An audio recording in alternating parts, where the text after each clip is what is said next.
This program is presented by University of California Television. Like what you learn? Visit our website or follow us on Facebook and Twitter to keep up with the latest UCTV programs.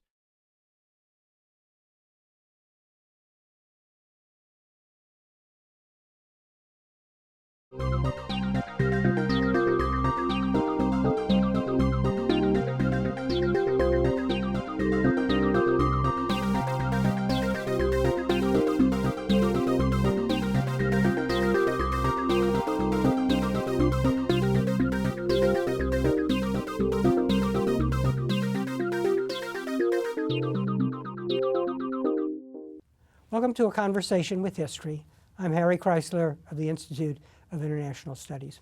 Our distinguished guest today is Dr. Gro Brundtland, who is the Mimi and Peter E. Haas Distinguished Visitor at Stanford University. Her remarkable career includes service as Prime Minister of Norway 3 times. She was the chair of the World Commission on Environment and Development and former Director General of the World Health Organization. She is currently a special envoy with the United Nations and deputy chair of the Elders, a group of distinguished former political leaders concerned about world problems. Dr. Brundtland, welcome to Berkeley. Thank you. In looking at your remarkable career, I found 3 springboards which you identify. Let's talk about them in understanding your achievement. The first is your parents. How did they shape your thinking about the world? Well, I had very progressive parents who had a very clear view of society and of the world. They were social democrats. They believed in social justice. They believed in equality, also equality between girls and boys, women and men. And they believed that the world was there as a responsibility for all of us, not only our own community or our own country. And one interesting thing is that although your parents were very progressive, you became aware when you were young that women were not treated fairly in the world and in society. Yes, as I watched growing up, I noticed many things. There was one example. I was with a girl in my class in her home one afternoon after school. And we were struggling with a mathematics problem. And I said, her mother was there, so I said, can't we go and ask your mother? She looked strange. And the story, of course, is her mother was not educated. Her mother didn't know mathematics at a 10-year, 11-year level. And I realized, this was an example of many, as I grew up, that I saw how many women were not getting to the level that they could. And also, of course, in every other aspect of life. They were treating girls and boys differently. We even had less mathematics in primary school than the boys had. And we were learning cooking while the girls were doing mathematics. I mean, the boys were doing math. So I knew as I grew up that things were not right. So I made a very clear decision in my mind, this has to change. Your father was a physician, but also a minister of health and defense minister and of social affairs, I guess, of Norway. And your mother worked in the parliament? Yeah, she worked for the Labour Party office, and then she moved over to the Labour Party group in parliament and was in their secretariat as a leading, clerk and working to help the parliamentarians. So politics was always on the table at home? Politics was always discussed. What was right, what was fair, how should society continue to change, what is necessary in the world. All of these issues were at the breakfast table, at the dinner table, as something self-evident for us. Another important element of the springboard that you were lucky to have was being a Norwegian. So there seems to be something special about Norway in terms of its values and its commitment to its people? I think yes. Norway is a very thorough democracy. Although there was inequality between women and men, it was a country with small distances between people's assets. We have had little inequality in terms of high and low level payment, all of those issues. And we had a good democracy. So I grew up in a very homogeneous society where things had come far with regard to health, education, all the basic needs that were for all. So I grew up in that kind of atmosphere. And then when I came to the US as a 10-year-old, I saw something different. And you were here for a year, and that is where you picked up some of your English, and which you mastered even more later? Yes, it was, I mean, again, I was lucky as a 10-year-old to come to the US and live in Brooklyn for nearly a year, a whole school year, because it's have been, a benefit for me the rest of my life. Mm-hmm. And then, of course, I was back 15 years later at Harvard. And tell us about your experience at Harvard. You've gotten a medical degree, and then you come to the Harvard School of Public Health for a year to get a master's. How did that training contribute to what you became? When I came, I remember I had some friends of my father who had studied public health at Hopkins. And I was asking, I was curious, what is difficult? What should I try to prepare? Statistics is difficult. Try to read this book from Baldwin. They even remember the name of the book. And that summer before we left, I read it. And it was not so bad. So I kind of gained more confidence before I even entered that when I was 25. But I didn't know exactly the curriculum and so on. So as I moved on, I started in maternal child health because I was a doctor from the University of Oslo. I knew that child health is important for the future of any nation, any society. And of course, mother's health as well. So I started majoring in maternal child health. But as that first semester passed and I saw where the best teachers were, and where the most interesting subjects were. It was in statistics, epidemiology, research methodology. So I did as many points or credits or whatever you call it in those areas and just barely passed to be a major in maternal and child health. Although I chose breastfeeding across the world as my thesis for the year. So it was a fascinating year.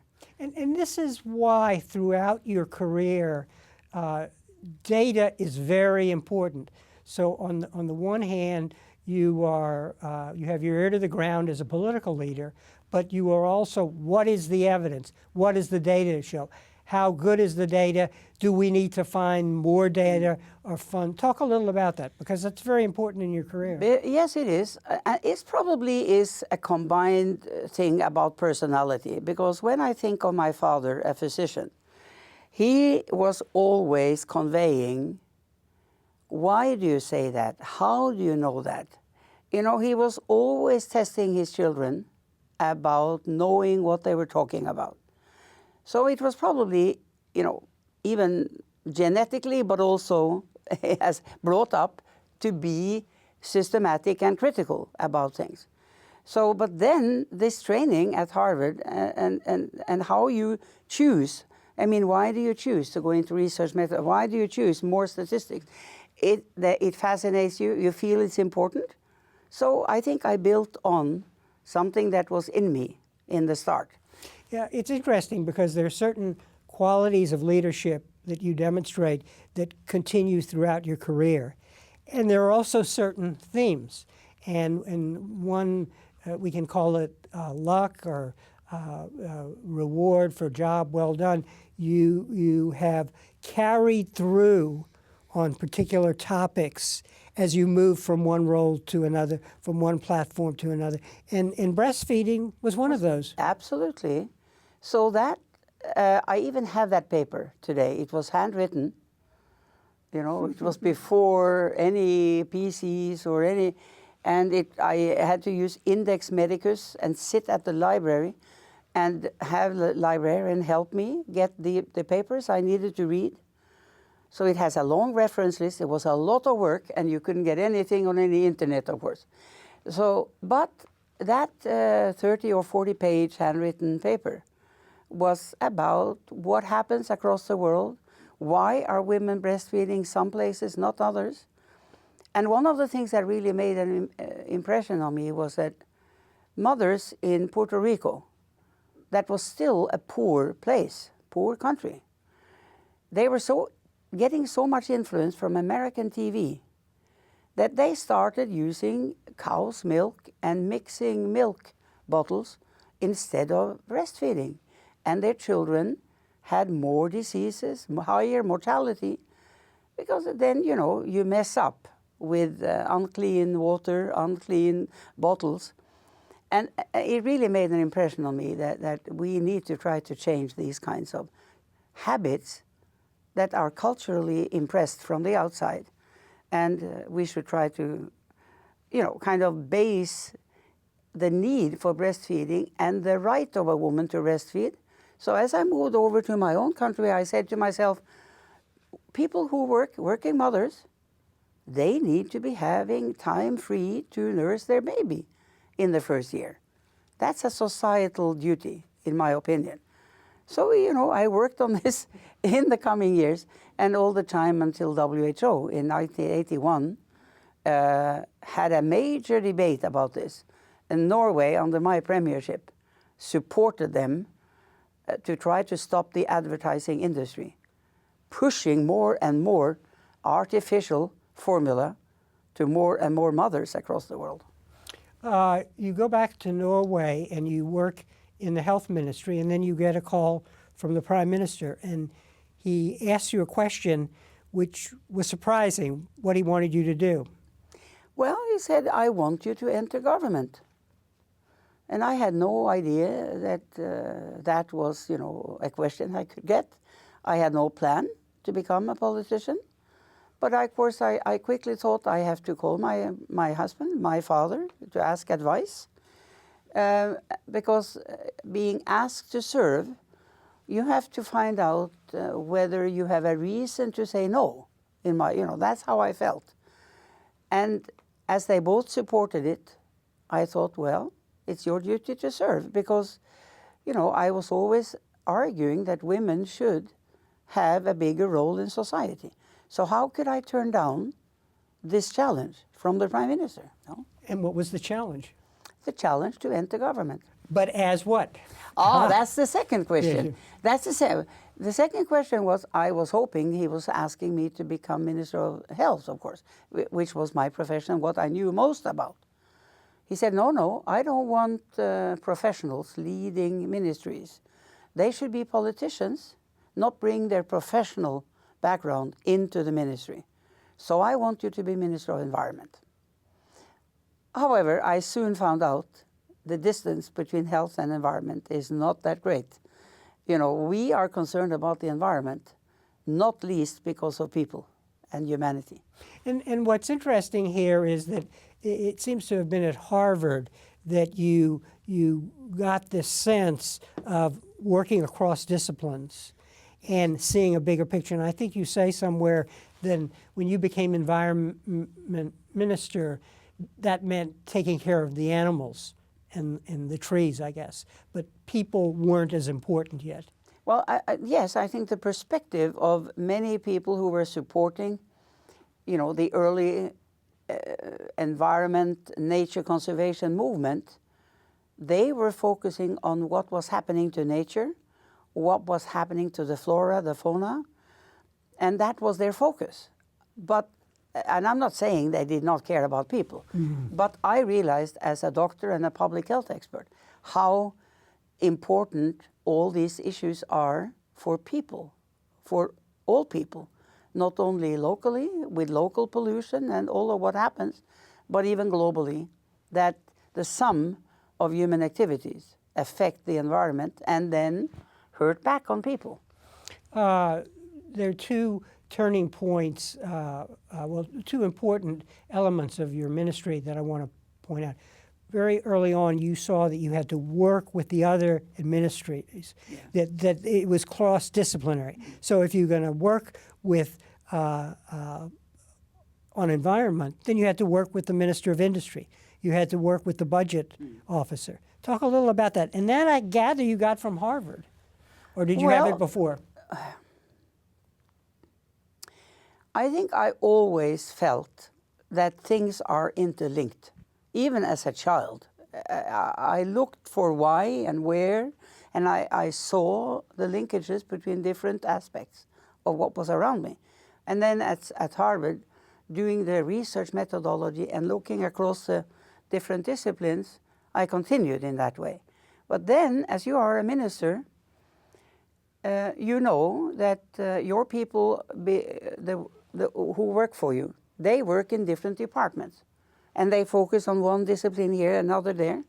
And I, as the leader of it all, I have to put together the holistic picture of something.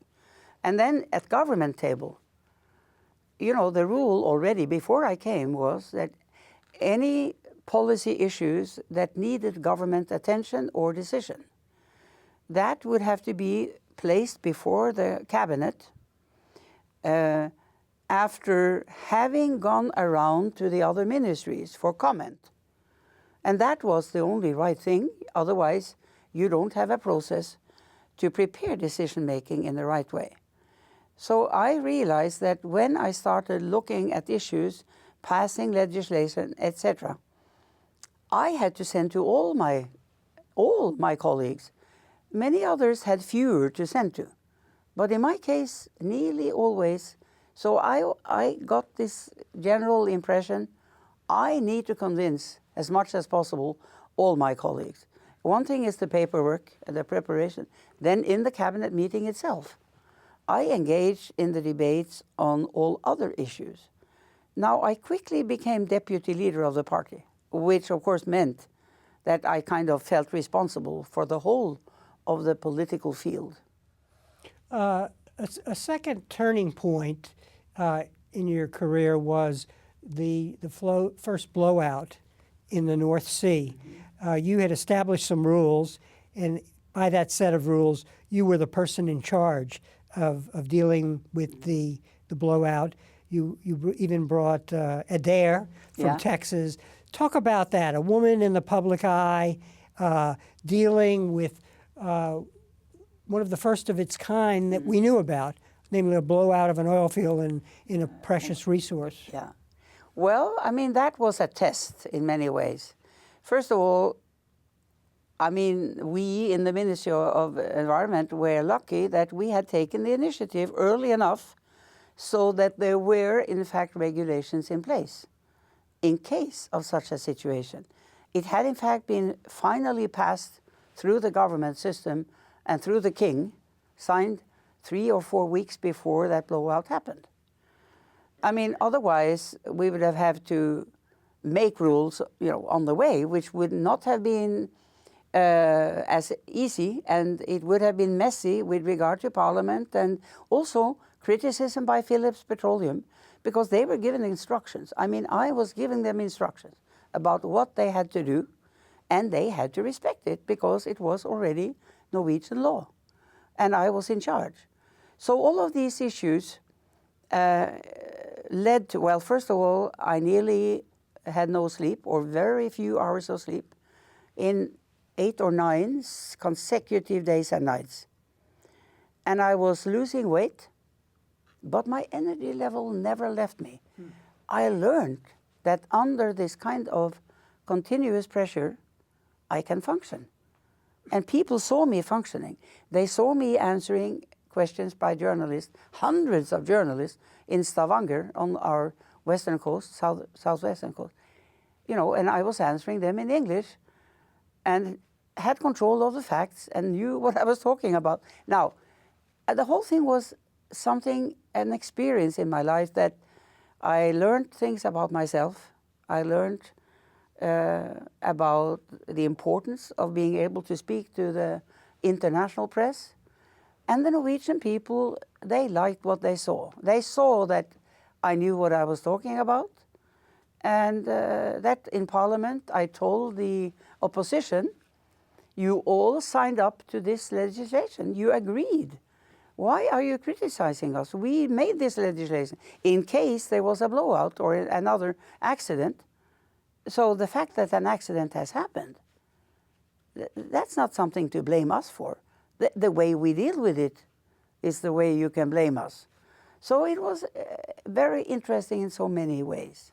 One of the issues that you are a visionary and leader on, and we've already talked about this a little, is bringing women into important roles. So in this, you were the environmental minister who knew her stuff, who was dealing with a crisis. In the energy sector. In the energy sector. Yeah. Right. But you were a woman. Yeah. And that was important, wasn't it? I think it was important. Yeah. Yes, it was important. And there was another, first of all, we wanted the environmental perspective to be the key one, the crucial one, in the balance of things, to protect nature and protect Norway from the consequence. But just as a side thought about that is that at this time, the Minister of Energy was a man about 10 years older than me. He was not educated at the same kind of level. He had not learned English as a 10-year-old. He spoke very little English, in fact. And so, in case the government had decided that he would be in the lead in dealing with the crisis, he would have had great difficulties in responding to the international attention. So in a sense, he was also lucky that because this was not something fun. I mean, I found it interesting and challenging, but it was not. It was a difficult job, and his younger woman colleague did the job. She also happened to be the deputy leader of the party, which gave me additional kind of stature, I want to raise an issue here because you point out something that I think is very important for the United States, where we are just recognizing the importance of women in politics and the embracing of them for major roles. And you point out that you learn, and this is kind of an aside, that you had, and remember, you're at the cutting edge of all of this. I want to remind my audience. So in essence, you found out that at that time, you realized that the constituents out there didn't know what to do with a tough woman because they thought that being tough went against the grain of what a woman should be. Well, that was what the opposition tried to make out of it, to help them gain momentum. I mean, when I then became Prime Minister, and even in the years before, when I was a successful Norwegian politician that everyone knew, they tried by using the sexism way of dealing with things and trying to pull me down by using what you would call sexist comments and remarks, trying to undermine a woman at that level. And that happened also in the election campaign when I had been Prime Minister for 9 months when the election came. Then they used get rid of her. But you see, that sounds like a normal sentence. But in Norwegian, you can write that with the letter A means her, but it also means Arbeiderpartiet or Labour Party. So get rid of A and her, in one go, vote Conservative. So they were using the fact that I was a woman. You, as Prime Minister, appointed 8 women to the cabinet, which was also a first. Yeah. 40% of the cabinet, I guess. Yes. Was that controversial, or were people ready just to accept that? It was controversial, but we had worked on it for several years to change the culture, the atmosphere, but also in the party. And we had already made a 40% rule in our party, the Labour Party, and had been decided 3 years before in a party conference. But the rule was unclear. It didn't specify that a Labour Party-based government, that the rules would apply to the government arena. But I felt in my heart and my mind that it would be very strange if we made an exception for the Norwegian government when we had made a rule for anyone elected to any party body. So I took it for granted this was the right thing to do. But it was not everyone. Even those who had supported the party rule, they thought maybe we could have a little more men in that cabinet, you see. Again, competition between different personalities and interest groups. Mm-hmm. And courage. You don't second guess yourself. No. Once you know the data or the issue. Yeah. No, that's right. I mean, I basically followed my convictions in most cases. And that doesn't mean I was not somebody building consensus. I certainly learned how you do that to get things through with small modifications. You can get far. But in certain cases, there is no middle way.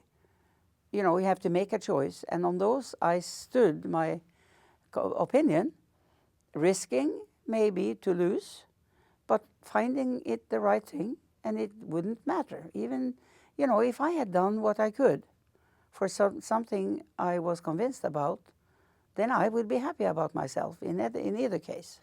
The Secretary General asked you to become the chairman of the Global Commission on Environment and Development. Mm-hmm. You had been a prime minister, you had been an environment minister, and I get the sense that you basically, by this time in your career, had a sense of strategy and what it would take to make this work. What were your terms? What were your funding? Who did you want on board? Yeah, I was convinced that there was no idea to make a global commission, again discussing environment on its own. Because in Stockholm, 10 years before, there had been, or 5 years before, there had been, you know, a breakdown. No, it was 10 years ago, yeah, 10 years before. Indira Gandhi came to Stockholm and said, poverty is the greatest polluter. So she put the whole development issue on the agenda in Stockholm. And I knew she was right, that there was no way to have a global attention to what needs to be done to change our patterns of development unless we had the rich world and the poorer world, the developing world, together on this. And that means environment and development. So I said it has to be environment and development. And for that to work, to have commissioners who can deal with that, I need to have a majority from the developing world, because the developing world is the bigger part of the globe. So there were certain key principles that and then they also tried to push onto me a vice chair that some people were thinking could be my co-chair. He was a man from Sudan. And I knew that I had said yes to lead a commission, not to have any wishy-washy things about somebody else, you know, looking over my shoulder and taking care of the woman, you know, because he's a man. So he was my vice chair.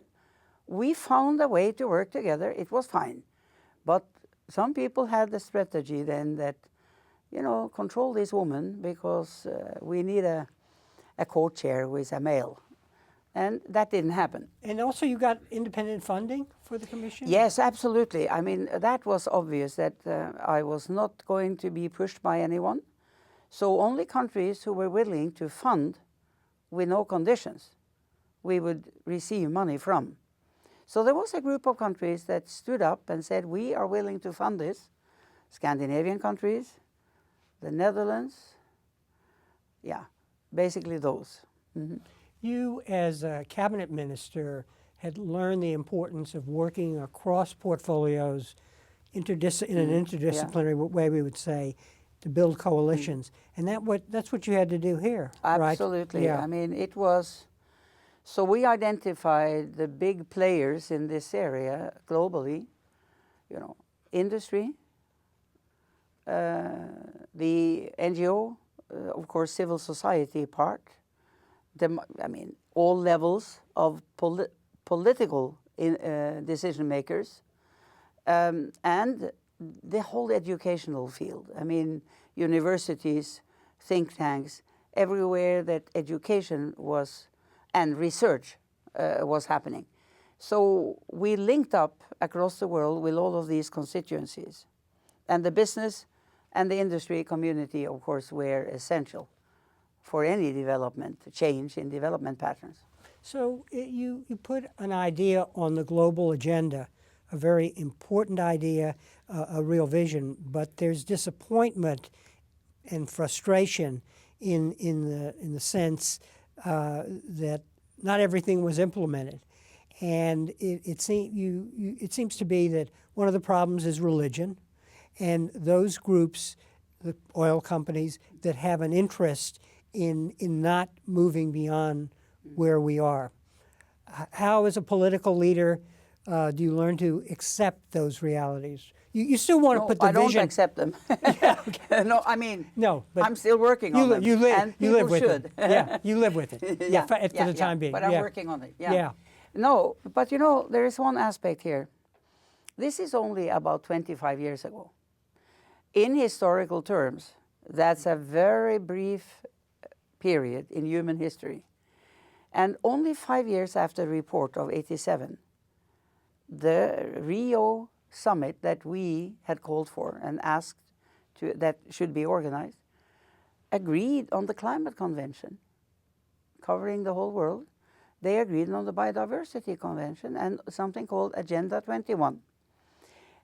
That's very unusual in political international history. Then 5 years after that, you had Kyoto, trying to control the emissions of CO2 and other global warming emissions.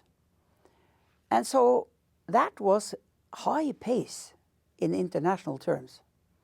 Now then we have seen how we stumble in the international community in the implementation of all of these very important issues. However, you know, in the big conference in Copenhagen 2009, where everyone was expecting some kind of global agreement, there was a total breakdown because countries came at the leadership level and said no, from so many different perspectives. The puzzle was not put together in a way that made it possible for countries to agree on something. But one thing was saved that night, and that was the conference agreed no more than 2 degrees Celsius or 3 to 4 degrees Fahrenheit is an acceptable increase in global warming by 2050. Now the world is trying to do what that means. And we have still not found the way, but things are moving in the right direction. You know, it's the Secretary General has called leaders across the world together in September to tell the world what they are willing to do at their own national level. And together you can sum up what everyone will maybe be able to say, and it will probably be not more than maybe 50% up to what we need, but it pushes everyone to do more and inspires the process. We don't have much more time left, but maybe in the Paris meeting in 2015, you know, if you move those 50 up to 75, then things are really going to be better than where we are now on climate. As Prime Minister, during your tenure, the question came up, would Norway join the EU? And I'm curious about that, and the Norwegians voted no. And what I'm interested in is, this is where the tire hits the road in a way. On the one hand, analysis and data, these are the reasons why we should join, but politics is also about passion and interest and feeling threatened, say the fisheries interest. talk a little about that, because you've got to weigh these and accept the fact that you may lose. Yeah. I had a discussion with Jacques Delors, who was the EU Commission boss, and a French, very capable leader of the EU Commission. He visited Norway in 1986, and we discussed the future. I took up with him what kind of relationship with the EU can Norway, Sweden, and Finland get, and Iceland. Because EFTA, which is what's called, was kind of losing out. The European Commission or Union became greater and greater, and they had introduced something called the internal market, which was the rules of the whole area of Europe. And if we could not be part of the internal market anymore, we would really get into trouble. We are an exporting country. So is Sweden. So I was discussing how we could, and we came up, because I was convinced Norway would say no again if we had raised the issue of membership. And I was convinced in '86. I remained convinced until we, in the final stages, had to fight that war anyway. But so what happened was that as we were working on creating something new, the European Economic Area, the negotiations were difficult. There even was a government downfall in Norway in the middle of it. I had to take over government for the third time because the conservative government with the center could not manage because of the agricultural businesses and the difficulty, agricultural sector. Now, then, one day, Ingvar Carlsson from Sweden calls me late at night at around 12 o'clock. Gro, I have to tell you that in the morning the news will come that we have committed to seek membership of the European Union. We, meaning Sweden, under the Labour government in Sweden. They had been pushed by the Conservative Party in order to get a budget through. And the whole perspective and vision of getting all these countries into the European Economic Area, which is what Norway, I thought, could tolerate no more, that broke down that night. And it was politics in my neighboring country. So, in fact, we had to also apply, otherwise it would have looked very strange. But I knew it was very risky. But we just had to do it to try to save even the kind of negotiations that had been going on. And then that was kind of the issue, that then we did everything we could to convince the Norwegian people that it would be the right choice. Sweden was probably joining, Finland was probably joining. We should also be part of a broader European community. Yeah. The Norway said no. But I also said very clearly during that campaign, because people were asking, what do you do, the government, what do you do with your government if you get a no in the referendum? I said, we will do whatever the country needs. We are going to respect the answer of the Norwegian people. This is not what happened 20 years before under a former Labour government.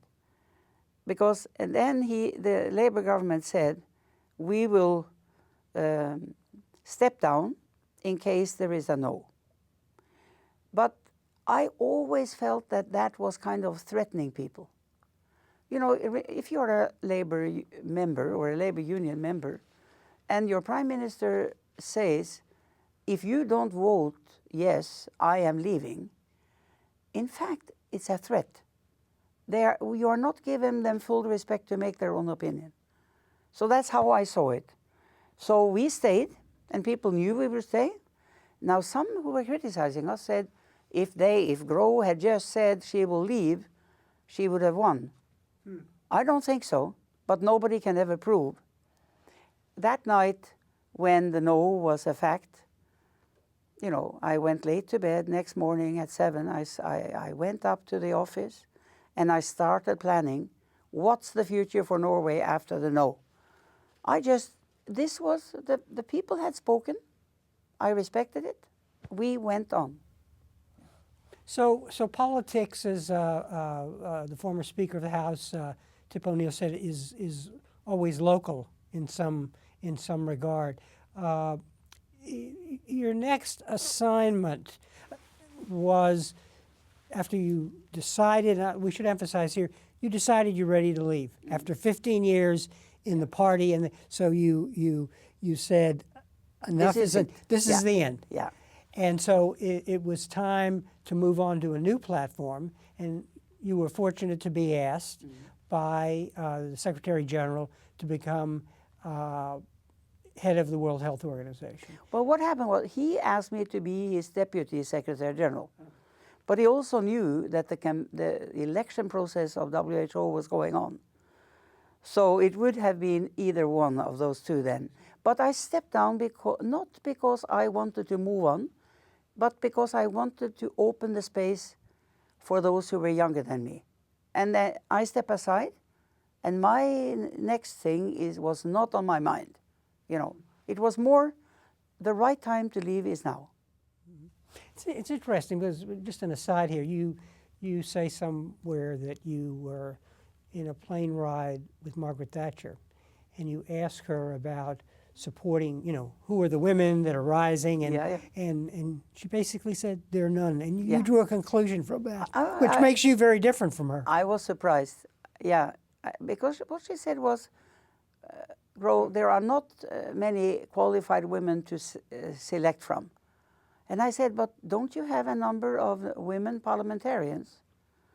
Well, she kind of shook her head and said, well, I have to pick the best people. She was not ready to really think, how can I promote women who have potential? And unless you do that, how are we going to change a pattern of gross inequality between men and women? So she had a very different perspective from mine. When you went to the World Health Organization, you really were able to bring everything together in a funny kind of way. The emphasis on research, the emphasis or the experience of crisis management, the experience of being a prime minister who has to consolidate coalitions.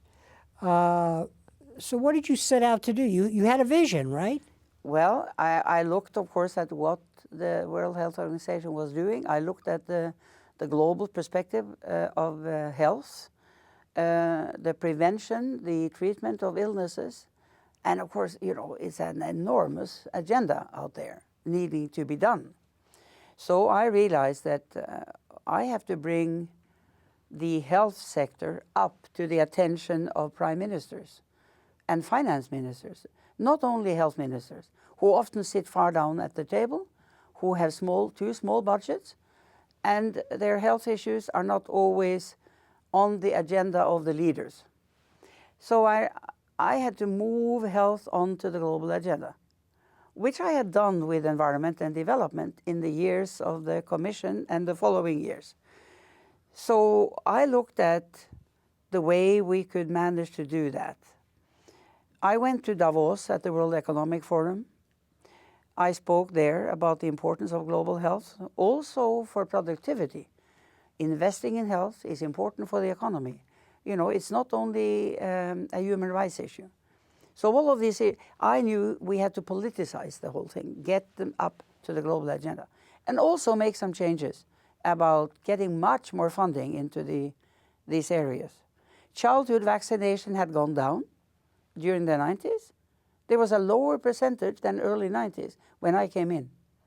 And, childhood vaccination is one of the most effective health interventions you can do. So I spoke out on this, and we were mobilizing people, also the civil society and the philanthropic community like Bill Gates. So he played a role in also opening up for new types of institutions, combining the private and the public sectors. So this led to an enormous new added perspective, and also much more funding going into childhood vaccination. And you brought in Jeffrey Sachs to establish a microeconomics Yeah. and health issue. So what I said so about health investment, health is an investment in prosperity, not only a cost.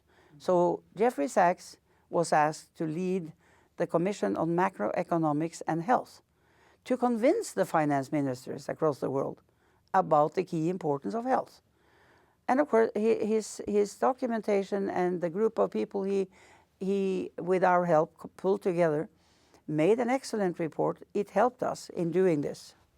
So what you're really, as a strategist, and I'll say you're a remarkable strategist at this point, you're identifying the weaknesses in the organization, you're identifying the vision and the data that you need to actually bring the organization to another level. To another level. Yeah. And interestingly enough,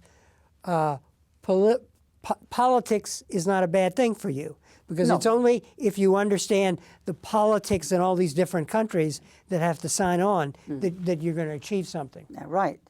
And the other issue, which is linked to what you asked me about the School of Public Health, is that the one important key aspect of the World Health Organization is to be the center of excellence in global health, the place where people can get the correct data.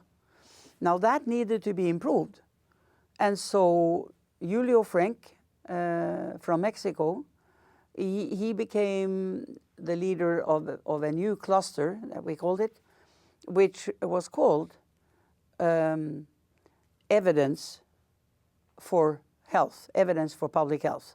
So he created, we were able to get funding and to improve, kind of the basic assumptions, that knowledge base, and improve the research base and the gathering of evidence, which again let us move more quickly in other areas.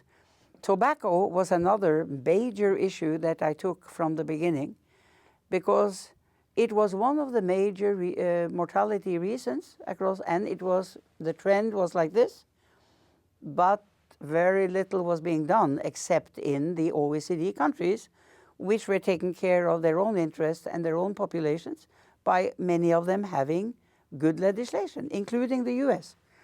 But others were just suffering the impact of the tobacco companies coming out with all their advertising and their money across the world to inspire new populations to start the smoking habit.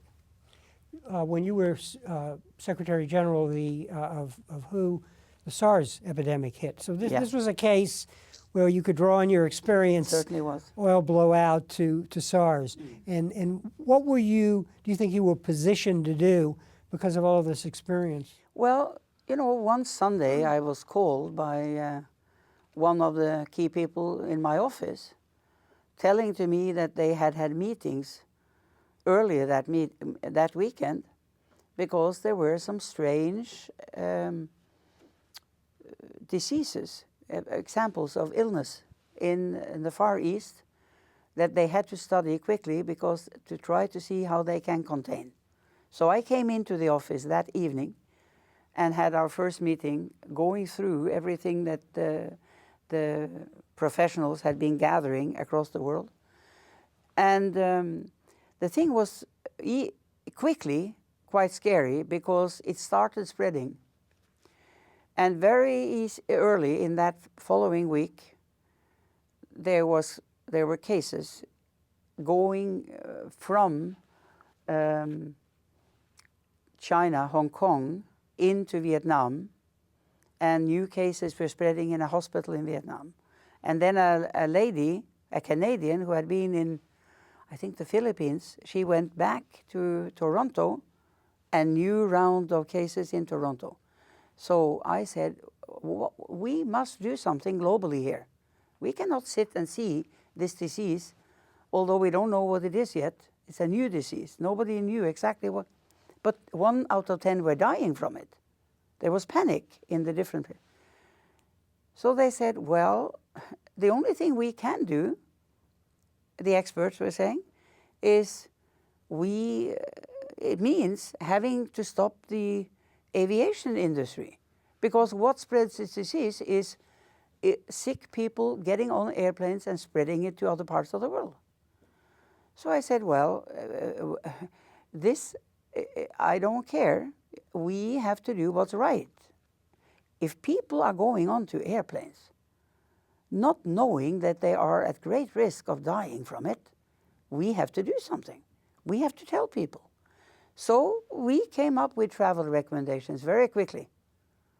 And so the WHO makes a travel recommendation explaining about the disease, the danger of the disease, how it has to be contained, and that people should not travel to this, and this airport. And as we added new countries to that list, there were people, you know, in the airline industry and others who started making noises. Of course, we could not command, but people did not dare. The nations realized they have to support the WHO. So they didn't dare to say, no, you go, because we don't care about it. They didn't dare that. So in fact, it became a global system of recommending where you should not go. And within 4 months, we were able to contain the whole disease. It had spread to 15 or 20 different places, and each little epidemic could have become a pandemic. But by containing each one with quite tough measures, having people stay at home for 10 days so they wouldn't infect other people, every single epidemic was stopped across the world. And the disease was gone. Because, you know, it cannot spread when the virus cannot move from one human being to the next. And meanwhile, after a month, our scientists across the world had identified what this new virus was, a coronavirus that we named SARS. It was a fascinating challenge, I must say. In your career, you've stood on the shifting templates. On the one side, the passion of people who are focused on religion, on atavistic ideas. I'm not saying religion is, but just ideas. And on the other, research data. Yeah. This is what the research tells us, you know, about why, say, family planning would be a good thing. Talk a little about that. I mean, what have you learned in navigating that So template? when I really, you know, felt challenged by it and wondering a lot about how to deal with it was during the World Commission on Environment and Development during those 3 years, because there were people on my commission who said when we were formulating our recommendations on family planning, because of course population was part of the whole issue of environment and development and the role of women, etc. They said, well, according to my religion, I cannot sign up to this. So we had some patience. We made more material available. We waited until the next meeting, spoke individually with each one. I did with each one of them. And it turned out that they knew that what we were planning to write was right. But how were they going to explain in their country that they had signed up to something that was politically difficult or impossible for them at home?